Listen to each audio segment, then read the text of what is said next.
choga waldok mama ajandio benada kaye mutega goñ badil tega nen dangraw kia dok en ca nay dial te ci duer me dan luek kana nay dial tin ko ken ka luega katama men ta jor chit ka me chalat ka gwela merawde en o mo wara nyoga ben chaga bepal ko Gorian news ko rai kere soga jan chak melere gaye kaduno bumere dun chaya podjat rai koja kaduno chatek kabom kop ka tok koi kon reide kamelat ko kaye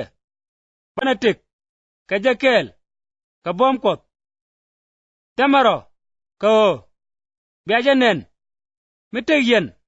rai ngada wanaro aken yen ngajenu tiye chukar sorai dun ka nemi chasol wadona ngada jenu biajajek eno kan gosol kon palko kos eno teladwer mi bialat kachibi joj benu chaka on long keo dere lanu chong achang bachit kami chaka sol telamide kolat magwaj kasok bagalana sok kara ko tel loiko men ko ka bomma namo ajan men pal ka ko eno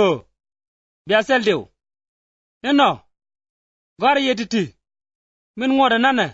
kaye ko mu waben chabile let abej kaleda ka bom enchi kwar akama ka kwabadun nyal achiega kwi dagdun kay jogde gan mare kwadot kamal jaga chenkun kagow kaleng roida roidun lakel